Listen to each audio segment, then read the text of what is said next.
Friends, ఈరోజు మనం ఈ డ్రామాలోని ఫైనల్ ఎపిసోడ్ని చూడబోతున్నాం. సో మిస్ అవ్వకుండా చూడండి. లాస్ట్ ఎపిసోడ్లో చూసారంటే లిక్షికి హీరో లారా ఇద్దరు లవ్ చేయడం లేదు అని తెలుస్తుంది కదా. ఇంకా నెక్స్ట్ డే చూసారంటే ఒకటే స్మైలింగ్ అంటే చూడండి. మధ్యలో కొన్ని రోజులు టామ్ అండ్ జెర్రీలా ఉన్నారు కదా, కానీ ఇప్పుడు ఆ కోపం బాధ అంతా పోయింది. మళ్ళీ ఆ ఫ్రెండ్స్ జోన్లోకి వచ్చేసారు.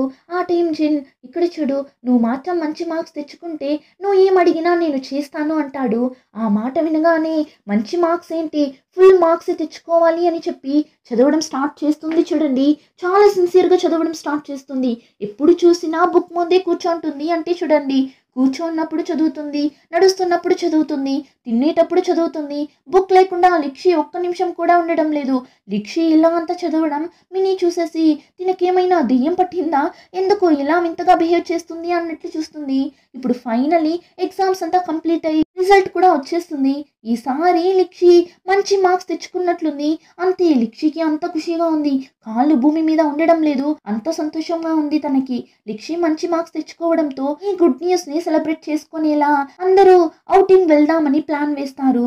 సో దానికోసం లిక్షి రెడీ అవుతుంటుంది. ఏ డ్రెస్ వేసుకోవాలో తెలియడం లేదు. అన్ని డ్రెస్లు వేసి వేసి చూస్తుంటుంది. ఇది బాగుంది అని ఫైనలీ ఒక డ్రెస్ బాగా నచ్చేస్తుంది. ఆ డ్రెస్ వేసుకుని వెళ్తుంది. ఎక్కడ వెళ్ళారు అని చూస్తే బీచ్ కే వచ్చింటారు. కానీ హీరోయిన్ ఔటింగ్ కి వెళ్తున్నామన్న ఒక ఎక్సైట్మెంట్ లో హై హీల్స్ వేసుకుని వచ్చేస్తుంది. సో హీరోయిన్ కంఫర్ట్ గా ఉండలేకపోతుంది. ఏమ్రా ఇది అని ఫీల్ అవుతున్నప్పుడు జిన్ లిక్షి కంఫర్ట్ గా లేదు అని నోట్ చేసి లిక్షి కోసం ఒక షూ కొనుక్కొని వచ్చి, ఇదిగో ఈ షూ వేసుకో అని ఇస్తాడు. ఇవ్వడంతో ఆపకుండా వాడే ఆ షూని లిక్షికి వేస్తుంటాడు. లిక్షికి చాలా సంతోషంగా ఉంది. అలానే గాల్లో తెలియపోతుంటుంది. యాక్చువల్లీ హీరో హీరోయిన్ మాత్రమే బీచ్ కి వచ్చింటారు. ఈ తయోన్ మినీ ఇంకా కూడా రావడం లేదు. కానీ ఇక్కడ హీరో హీరోయిన్ వాళ్ళు లేట్ గా రావడమే మంచిది అన్నట్లు బాగా ఎంజాయ్ చేస్తుంటారు. ఇద్దరు కూర్చొని మాట్లాడుతున్నప్పుడు హీరోయిన్ ఫేస్ లో ఒక వెంట్రుక అతుక్కుంటుందా. హీరో చాలా సేపు చూస్తూనే ఉన్నాడు. ఇప్పుడు తీద్దామని దగ్గరకు వెళ్తాడు. అంతలో హీరోయిన్, ఏంటి ఏమైంది అన్నప్పుడు, ఏం లేదు, నువ్వు ఒక్క నిమిషం నీ కళ్ళు మూస్తావా అంటాడు. హీరోయిన్ కూడా కళ్ళు మూస్తుంది. వీడు అలానే క్లోజ్గా వెళ్ళి ఫేస్ మీద ఉన్న హెయిర్ని ఉఫ్ అని ఊదగా హీరోయిన్ కళ్ళు తెరిచేస్తుంది. వాడు కిస్ చేసేలా అంత క్లోజ్గా ఉండడం చూసి లిక్షికి హార్ట్ అంత ఫాస్ట్గా కుట్టుకుంటుంది. వాడికి కూడా ఒక లానే ఉంది. నార్మల్ అయి దూరం వచ్చేస్తాడు. అంతలోనే తయోన్ మినీ కూడా ఆ ప్లేస్కి వచ్చేస్తారు. ఇంకా నలుగురు కూర్చొని ఐస్ క్రీమ్ తింటారు. ఆ తర్వాత ఆ రోజంతా బీచ్లో నలుగురు సూపర్గా ఎంజాయ్ చేస్తారు. ఇంకా నెక్స్ట్ డే ఎప్పటిలానే స్కూల్కి వెళ్తారు. కానీ ఆ రోజు సోలార్ ఎక్లిప్స్ లా ఉంది. సో దానికోసం అందరూ రెడీ అవుతుంటారు. ఆ టైం ప్రిన్సిపల్ సార్ తయోన్ని పిలిచారు అని వచ్చి చెప్పగా తయోన్ కూడా వెళ్తాడు. ఏమని చూస్తే తయోన్ ఎగ్జామ్స్ లో చాలా తక్కువ మార్క్స్ తెచ్చుకుంటాడు. సో సార్ మళ్ళీ తయోన్ని ఎగ్జామ్ రాయమంటాడు. వాడికి అంతే, సార్ ఈరోజు సోలార్ అన్నట్లు చెప్తాడు. అంతలో సార్ తల మీదని ఒక్కటిచ్చి, ఏంటి ఏం చెప్తున్నావు, ఊరికే వెళ్ళి చదివే పని చూడు అని అరుస్తుంటాడు. ఆ టైంలోనే క్లాస్ లో ఉన్న అందరూ టెర్రస్ పైన సెటిల్ అయిపోతారు సోలార్ ఎక్లిప్స్ ని చూడటానికి. అప్పుడే మినీ తయోన్ లేడు అని తెలిసి, ఎక్కడ తయోన్ కనిపించడం లేదు అని చెప్పి ఇప్పుడు మినీనే తయోన్ని వెతుక్కుంటూ స్టాఫ్ రూమ్ లో ఉన్నాడు అని తెలిసి వెళ్తుంది. వాడు స్టాఫ్ రూమ్ లో కూర్చొని ఎగ్జామ్ రాస్తుంటాడు కదా. వాడిని చూసి, ఏం చేస్తున్నాడు వీడు ఇక్కడ అని చూస్తున్నప్పుడు మినీని సార్ చూసేస్తాడు. నువ్వు ఇక్కడ ఏం చేస్తున్నావు అని అడిగినప్పుడు, సార్ అది నేను తెలియకుండా డస్టర్ని తీసి బయట వేసేసాను, అందుకే నన్ను ఇక్కడ నిలబడమన్నారు పనిష్మెంట్ సార్ అన్నప్పుడు, సరే సరే నిలబడు అని చెప్పి సార్ అక్కడి నుండి వెళ్ళిపోతాడు. సార్ అలా వెళ్ళగానే ఈ తయోని చూసారంటే మినీని చూస్తూ ఆ ఎగ్జామ్ పేపర్లో ఐ లవ్ యూ అని రాస్తుంటాడు. సార్ కూడా చూసేస్తాడు. ఏమ్రా రాసి పెట్టావు నువ్వు అని చెప్పి ప్రేయర్లో అనౌన్స్మెంట్ ఇస్తాడు. తయోన్ వచ్చి అపాలజీ లెటర్ని చదువు అంటే ఈ తయోన్ ఏమ్రా అంటే అపాలజీ లెటర్ని చదవకుండా, ఇక్కడ చూడు మినీ, నువ్వు ఎక్కువ గేమ్స్ అంతా ఆడకు, మనకి ఆన్లైన్ పార్ట్నర్స్ అంతా వద్దుమా, నాకు నువ్వు నచ్చావు, ఐ లవ్ యూ అన్నట్లు చెప్తుంటాడు. అందరి ముందు చెప్పడంతో ఈ విషయం మినీ ఇంటికి తెలిసిపోతుంది. దాంతో పాపం మినీని హౌస్ అరెస్ట్ చేసేస్తారు. ఇప్పుడు ఈ విషయం గురించి లిక్షి జిన్ మాట్లాడుతుంటారు. అందులోనూ లిక్షి ఇంటి బయట నిల్చొని మాట్లాడుతుంటారు. వీళ్ళిద్దరూ అప్పుడప్పుడు ఇలా మాట్లాడుకోవడం లిక్షి అమ్మ నోట్ చేసింటారు. ఇప్పుడు ఈ రోజు ఇలా చూడగా ఇద్దరు లవ్ చేస్తున్నారా ఏంటి అని తప్పుగా అనుకుంటారు. కట్ చేస్తే హీరో తాతయ్య చనిపోతాడు. హీరోకి వాడి తాతయ్య అంటే చాలా ఇష్టం. సో తాతయ్య చనిపోవడాన్ని యాక్సెప్ట్ చేసుకోలేకపోతాడు. వాడి అమ్మా నాన్న దగ్గర నుండి దొరకని ప్రేమ వాడికి వాడి తాతయ్యనే చూపించింటాడు. సో తట్టుకోలేకపోతాడు, అంతలా ఏడుస్తాడు. కానీ ఈసారి వాళ్ళ స్టెప్ మామ్ని పట్టుకొని ఏడుస్తుంటాడు. ఆమె వాడి మీద చూపిస్తున్న ఆ ప్రేమని అర్థం చేసుకున్నట్లున్నాడు. ఆమె కూడా హీరోని అంతలా ఓదార్చుతుంటారు. ఇంకో పక్క లిక్షికి ఈ విషయం తెలిసి హీరోని చూసేసే వెళ్ళాలి, వాడు చాలా ఫీల్ అవుతుంటాడు అని చెప్పి హీరో ఇంటి బయట వచ్చి కూర్చోంటుంది. ఫుల్గా వర్షం పడుతుంటుంది. అయినా ఆ వర్షంలోనే కదలకుండా కూర్చోంటుంది. ఆ టైం లిక్షి కజిన్ బ్రదర్ వచ్చి, లిక్షి వాడు హాస్పిటల్లో ఉంటాడు, నువ్వు ఇక్కడ ఎంతసేపు వెయిట్ చేసినా జిన్ ఇప్పుడు రాడు, రా వెళ్దామని చెప్పి పిలుచుకొని వెళ్ళిపోతాడు. కానీ లిక్షికి చాలానే బాధగా ఉంది హీరో సిచ్యువేషన్ ని తలుచుకున్నప్పుడు. సో టియాన్ని పట్టుకొని అంతలా ఏడుస్తుంది. నాకు తెలీదు, నేను ఒకరి మీద ప్రేమ చూపించడం కూడా ఇంత బాధగా ఉంటుందా, అక్కడ జిన్ చాలా ఫీల్ అవుతుంటాడు కదా, ఇలాంటి టైంలో నేను వాడి పక్కన లేను కదా అని చాలా ఫీల్ అవుతుంది. కట్ చేస్తే నెక్స్ట్ డే మార్నింగ్ హీరో హాస్పిటల్లో నుండి ఇంటికి వస్తాడు. అప్పుడు పక్కింటి ఆంటీ హీరో దగ్గర, ఇలా నిన్న ఒక అమ్మాయి వచ్చి చాలాసేపు వెయిట్ చేస్తూ నింది బాబు అన్నట్లు చెప్పగా లిక్షినే వచ్చింటుంది అని చెప్పి జిన్ ఆ రోజు నైట్ లిక్షిని చూడటానికి వెళ్తాడు. ఇద్దరు ఒక షాప్ బయట కూర్చొని మాట్లాడుతుంటారు. యాక్చువల్లీ ఇప్పుడున్న సిచ్యువేషన్లో జిన్ బాధపడాలి, లిక్షి ఓదార్చాలి. కానీ ఆపోజిట్గా జరుగుతుంటుంది. లిక్షి అంతలా ఏడుస్తుంటుంది, వాడు ఓదార్చుతుంటాడు. ఇలా ఇద్దరు ఒకరిని ఒకరు ఓదార్చుతూ కూర్చోన్నప్పుడు కరెక్ట్ గా అటుపక్కగా వచ్చిన లిక్షి అమ్మ ఇద్దరు ఇలా కూర్చుని మాట్లాడడం చూసేస్తారు. ఆమె ఆల్రెడీ ఇద్దరి మధ్య ఏమో జరుగుతుంది అని డౌట్ గా ఉనింటారు. ఇప్పుడు వీళ్ళిద్దరూ ఇంత నైట్ లో ఇలా కూర్చొని మాట్లాడడం చూసి కన్ఫర్మ్ అయిపోతారు. నెక్స్ట్ డే జిన్ని ఒంటరిగా మీట్ అయ్యి, ఇక్కడ చూడు బాబు, నువ్వు బాగా చదివే అబ్బాయివి, కానీ లిక్షి అలా కాదు బాబు, తను కాస్త బాగా చదవాలి కదా, సో తన దగ్గర నువ్వు ఇక నుంచి మాట్లాడకు, కొన్ని రోజులు అవాయిడ్ చేయి, తను బాగా చదివి మంచి మార్క్స్ తెచ్చుకొని ఆ తర్వాత అన్ని చూద్దామని రూట్గా అంతా కాకుండా స్వీట్గానే అడ్వైస్ ఇస్తారు.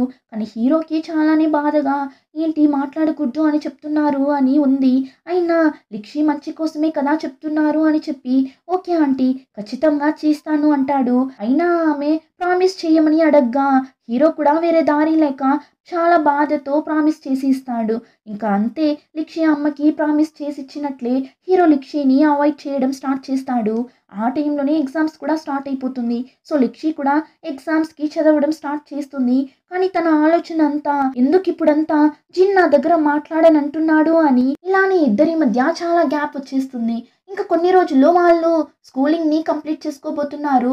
సో దానికి ముందు అందరూ గ్రూప్ ఫొటోస్ని తీసుకుంటుంటారు. ఆ తర్వాత అందరూ సపరేట్గా వాళ్ళ ఫ్రెండ్స్తో నచ్చిన వాళ్ళతో అంతా ఫొటోస్ తీసుకుంటుంటారు. అలానే లిక్షి కూడా హీరోని పిలుస్తుంది, రా ఫొటోస్ తీసుకుందామని. కానీ వాడు రానంటాడు. హీరోయిన్కి అయితే చాలా బాధగా ఉంది. అప్పుడు తయ్యుని అరుస్తాడు, రే ఎందుకు రా ఇలా అంతా చేస్తున్నావు, రా ఒకే ఒక ఫోటోనే కదా, వెళ్ళి నిలబడు నేను తీస్తాను అంటాడు. లిక్షికి ఇప్పుడే హ్యాపీగా ఉంది. ఇంకా కాసేపట్లోనే వాళ్ళు తీసుకున్న ఫొటోస్ అన్ని వచ్చేస్తుంది. లిక్షి ఫాస్ట్గా వెళ్ళి జిన్తో కలిసి తీసుకున్న ఫోటోని తీసుకుందామని వెళ్తుంది. కానీ చూస్తే అన్ని ఫొటోస్ ఉంది, ఆ ఫోటో మాత్రం లేదు. ఏమంటే లిక్షి కంటే ముందు వెళ్ళి చిన్న ఫొటోస్ని తీసుకుని వెళ్ళిపోతాడు. ఇప్పుడు ఆ విషయం లిక్షికి తన క్లాస్మేట్ ద్వారా తెలిసి హీరో దగ్గర వెళ్ళి ఆ ఫొటోస్ని తీసి చూస్తుంటుంది.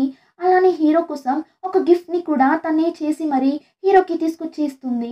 ఈ లక్కీ సీట్ అంతా చిన్న చిన్న కలర్ పేపర్స్ మీద రాసి ఒక బాటిల్లో ఫిల్ చేసి తీసుకొచ్చింటుంది. అదే పనిగా కూర్చొని అంత కష్టపడి చేసి తీసుకొచ్చింది అని హీరోకి చూసిన వెంటనే అర్థమైపోతుంది. సో టెన్షన్ అయ్యి, నీకు ఇంకేం పని లేదా, చదవకుండా ఇదంతా చేస్తూ కూర్చోన్నావు, నువ్వేం చిన్న పిల్లనా అన్నట్లు మాట్లాడేస్తాడు. లిక్షి ఏమో చెప్పడానికి వస్తుంది. అంతలో వీడు ఇలా మాట్లాడటంతో లిక్షి చాలానే హర్ట్ అవుతుంది. ఏడుపు చేస్తుంది తనకి. అంతే సైలెంట్గా లేచి అక్కడి నుండి వెళ్ళిపోతుంది. ఆ గిఫ్ట్ని కూడా తీసుకుని వెళ్ళిపోతుంది. ఇప్పుడు ఒంటరిగా నిల్చొని ఇక నుంచి ఏడవనే కూడదు, బాగా చదవాలి, వీడు నన్ను చాలా బాధ పెట్టేశాడు, వాడి ముందు బాగా చదివి చూపించాలి అని డిసైడ్ అవుతుంది. ఎగ్జామ్స్ కూడా స్టార్ట్ అవుతుంది. కష్టపడి చదివి ఎగ్జామ్స్ అన్నీ బాగానే రాస్తుంది. ఇప్పుడు అలానే కట్ చేసి మళ్ళీ ప్రెసెంట్లో చూపిస్తారు. ఫ్రెండ్స్ అందరూ ఒక పెళ్ళికి వచ్చింటారు కదా, ఆ పెళ్ళి ఇంకెవరితో కాదు మినీదే. మినీ ఇలా వేరొకరిని పెళ్లి చేసుకోవడం తయోన్కి బాధగానే ఉంది. ఏమంటే తయోన్ మినీని మన సైడ్గా లవ్ చేసింటాడు. కానీ ఇప్పుడు మినీ హ్యాపీగా ఉంటే చాలు అన్నట్లు అనుకుంటాడు. ఇప్పుడు మళ్ళీ స్కూల్ డేస్లో చూపిస్తారు. ఎగ్జామ్స్ అంతా కంప్లీట్ అయిపోతుంది. సో అందరూ కలిసి బయట ఔటింగ్ లా వెళ్తారు. లాస్ట్ కదా అని అప్పుడు హీరో ఈ ఎగ్జామ్స్ కంప్లీట్ అయ్యే వరకు మాత్రమే కదా లిక్షిని అవాయిడ్ చేస్తాను అని ప్రామిస్ చేసి ఇచ్చింటాడు. ఇప్పుడు లిక్షి దగ్గర మాట్లాడుదాం, వాడి లవ్ ని కన్ఫెస్ చేద్దామని చాలా ఆశగా వెళ్తాడు. అప్పుడు ఈ మినీ ఊరికే ఉండకుండా బాగా తాగేసి వచ్చి లిక్షి దగ్గర, హే నువ్వు చెప్పింది కరెక్ట్ లిక్షి, నీలా నేను ఇంట్లో చూసే అబ్బాయినే పెళ్లి చేసుకోవాలి. ఈ లవ్ అంతా వేస్ట్. అసలు నేను ఈ తయ్యోని లవ్ చేయడం గురించంతా అసలు ఆలోచించిండకూడదు. ఊరికే అనవసరంగా వాడి మీద ఫీలింగ్స్ ని పెంచుకొని తప్పు చేసేసాను. వాడు దానికంతా వర్తే కాదు అని చెప్పి ఏడుస్తుంటుంది. అదంతా విని హీరో ఒకలా హర్ట్ అయిపోతాడు. ఏమంటే వాడు అప్పుడంతా లిక్షితో మాట్లాడకుండా అవాయిడ్ చేసి లిక్షిని హర్ట్ చేసింటాడు కదా. సో ఆ టైం లిక్షి మినీ దగ్గర చెప్పింటుంది, మనం లవ్ అంతా చేయకూడదు, అదంతా వేస్ట్ అన్నట్లు. దాన్ని మైండ్ లో పెట్టుకొని ఇప్పుడు మినీ ఇలా మాట్లాడుతుంటుంది. ఇంకా వీడు ఒక గిల్ట్ ఫీల్ లో లవ్ చెప్పడానికి వచ్చినోడు చెప్పకుండానే వెళ్ళిపోతాడు. ఇంకా కొన్ని రోజుల్లోనే వాళ్ళు రాసిన ఎగ్జామ్ రిజల్ట్స్ కూడా వచ్చేస్తుంది. లిక్షికి చూసారంటే మంచి కాలేజ్ లోనే సీట్ వస్తుంది. ఇంకో పక్క హీరో వచ్చి అబ్రాడ్ కి వెళ్ళి చదివేలా అయిపోతుంది. అబ్రాడ్ కి వెళ్ళి చదవాలి అన్నది హీరో ప్లాన్ కాదు, కానీ కొన్ని రీజన్స్ వల్ల వాడు అబ్రాడ్ కి వెళ్ళి చదవాల్సిన ఒక సిచ్యువేషన్. సో ఇప్పుడు హీరో చాలానే కన్ఫ్యూజ్ అవుతాడు. లిక్షి విషయంలో ఎలాంటి డెసిషన్ ని తీసుకోలేకపోతాడు. లిక్షి దగ్గర ప్రపోజ్ చేద్దామా వద్దా అని చాలా కన్ఫ్యూజ్ అయినోడు. ఫైనలీ లిక్షి తన లైఫ్ తను చూడని ఇప్పుడే కాలేజ్లో జాయిన్ అవ్వబోతుంది. సో బాగా చదవని ఎందుకు డిస్టర్బ్ చేయడం అని అనుకుంటాడు. ఇంకా లిక్షికి హీరో అబ్రాడ్కి వెళ్తున్నాడు అని తెలిసి చాలా ఫీల్ అవుతుంది. తనకి హీరోని వదులుకోవడంలో ఇష్టమే లేదు. తన మనసులో చాలానే ఆశలు ఉంది. జస్ట్ ఒక ఈగో వల్లనే ఇద్దరు వాళ్ళ మనసులో మాటని ఓపెన్ గా చెప్పలేదు. ఇప్పుడు లిక్షి వెంటనే హీరోని వెళ్ళి మీట్ అవుదామని వెళ్తుంది. కానీ అంతలో ఆ ఫ్లైట్ వెళ్ళిపోతుంది. వాడు అబ్రాడ్కి వెళ్ళిపోతాడు. ఇంక తరువాత వాడిని నేను చూడనే లేనా అని ఆలోచిస్తున్నప్పుడు ఆరా లిక్షి రూపం ఉంది కదా, తను వస్తుంది. వచ్చి ఇప్పుడు నువ్వు నాలా మారుతావో అప్పుడు మనం మీట్ అవుదామని చెప్పి ఆరా అలానే అక్కడి నుండి మాయమైపోతుంది. అప్పుడే లిక్షి ఒక విషయం గురించి ఆలోచించి చూస్తుంది. ఏమంటే ఫస్ట్ టైం జిన్ని చూసినప్పుడే ఈ ఆరా తన కళ్ళకి కనిపించుంటుంది. ఇప్పుడు జిన్ హీరోయిన్ ని వదిలి వెళ్ళగానే ఆరా కూడా తనని వదిలి వెళ్ళిపోతుంది. అంతే లిక్షి చాలా అంటే చాలా ఫీల్ అవుతుంది. తన వల్ల కావడం లేదు. అక్కడే కూర్చొని అంతలా ఏడుస్తుంది. హీరో వెళ్ళిన తరువాత వాడి గురించిన మెమరీస్ లో నుండి బయటపడటానికి చాలా రోజులు అయింటుంది. చాలానే కష్టపడుతుంది కూడా జిన్ని మర్చిపోలేక. కానీ టైం అన్నింటినీ మర్చిపోయేలా చేస్తుంది అంటారు కదా. సో హీరోయిన్ కూడా జిన్ జ్ఞాపకాల నుండి బయటపడి ఉంటుంది. ఏమంటే చాలా ఇయర్స్ అయిపోతుంది ఇద్దరు విడిపోయి. స్కూల్ టైంలో విడిపోయిన ఇద్దరు ఇప్పుడే మినీ పెళ్లిలోనే ఇద్దరు ఒకరిని ఒకరు చూసుకొనింటారు. ఇప్పుడు ప్రెసెంట్ లో చూపిస్తారు. జిన్ లిక్షికి కాల్ చేసి మనం మీట్ అవుదామా అని పిలుస్తాడు. లిక్షి కూడా చాలా హ్యాపీగా బాగా అందంగా రెడీ అయి వెళ్తుంది. లిక్షి చాలా ఆశగా వెళ్తుంది. కానీ హీరో ఏమ్రా అంటే ల్యాప్టాప్ ముందు కూర్చొని వర్క్ చేస్తుంటాడు. లిక్షికి అయితే ఫుల్ కోపం వస్తుంది. ఏంటి వీడు చాలా ఆశగా పిలిచాడు, ప్రపోజ్ చేస్తాడు అని చూస్తే ఇలా చేస్తున్నాడు. ఒకవేళ మా ఆఫీస్లో వేకెన్సీ ఉంది వస్తావా అని పిలుస్తాడా ఏంటి అన్నట్లు చూస్తుంటుంది. ఆ టైం జిన్కి కాల్ వస్తుంది. వాడు ఒంటరిగా వెళ్ళి లవ్ యూ మిస్ యూ అని చెప్తుంటాడు. అదంతా విన్న లిక్షి ఏంటి లవ్ యూ అంతా చెప్తున్నాడు, ఆల్రెడీ వీడు కమిటెడా, మరెందుకు నన్ను పిలిచాడు అని లిక్షి మళ్ళీ బాధలోకి వెళ్ళిపోతుంది. అంతే ఆ తర్వాత లిక్షి హీరో దగ్గర పెద్దగా మాట్లాడదు. తినేసి అక్కడి నుండి వెళ్ళిపోవాలి అన్నట్లు అయిపోతుంది తనకి. ఇంకా డిన్నర్ కంప్లీట్ చేసుకొని బయట వెళ్తారు. అప్పుడు లిక్షి అమ్మ కాల్ చేస్తారు. ఎవరితో డిన్నర్కి వెళ్ళావు, అంతా ఓకేనే కదా అని అడుగుతుంటారు. ఏమంటే లిక్షి అమ్మ ఎప్పుడు లిక్షిని బ్లైండ్ డేట్ కి వెళ్ళమని ఫోర్స్ చేస్తుంటారు కదా. సో ఇప్పుడు అలానే అడిగింటారు. లిక్షి ఆల్రెడీ బాధలో ఉంది కదా. సో ఏం చెప్తుంది, అవునుమా నేను నా బాయ్ ఫ్రెండ్ తోనే ఉన్నాను, నువ్వు ఫోన్ పెట్టుమా అన్నట్లు చెప్పగా వీడేమనుకుంటాడు, ఆల్రెడీ లిక్షికి బాయ్ ఫ్రెండ్ ఉన్నట్లున్నారు, అందుకే వాళ్ళ అమ్మ దగ్గర ఇలా చెప్తుంది అని వీడు హీరోయిన్ లానే అనుకొని దాని గురించి కూడా హీరోయిన్ దగ్గర ఏం అడగడు. ఇలా ఇద్దరు ఒకరి గురించి ఒకరు తప్పుగా అనుకొని చివరి వరకు మాట్లాడుకోకుండానే సైలెంట్ గా టాటా బాయ్ బాయ్ చెప్పి వెళ్తుంటారు. ఇద్దరూ కూడా వాళ్ళ మనసులో ఏముందో చెప్పకుండానే వాళ్ళంతట వాళ్ళు ఒక డెసిషన్ ని తీసుకొని చాలా ఫీల్ అవుతూ విడిపోతారు. ఇలానే ఈ డ్రామా ఎండ్ అవుతుంది. ఏంటి ఇలా ఎండ్ అయింది అన్నట్లే ఉంది కదా, కానీ మనం ఇలా అనుకోవచ్చు, ఒకవేళ మళ్ళీ ఇద్దరు మీట్ అయ్యిండొచ్చు, వాళ్ళ మనసులో ఉన్న ప్రేమ ఒకరికి ఒకరు చెప్పుకొని ఉండొచ్చు. సో ఈ డ్రామా మీకు నచ్చిందా? అలా నచ్చితే లైక్, షేర్ అండ్ సబ్స్క్రైబ్.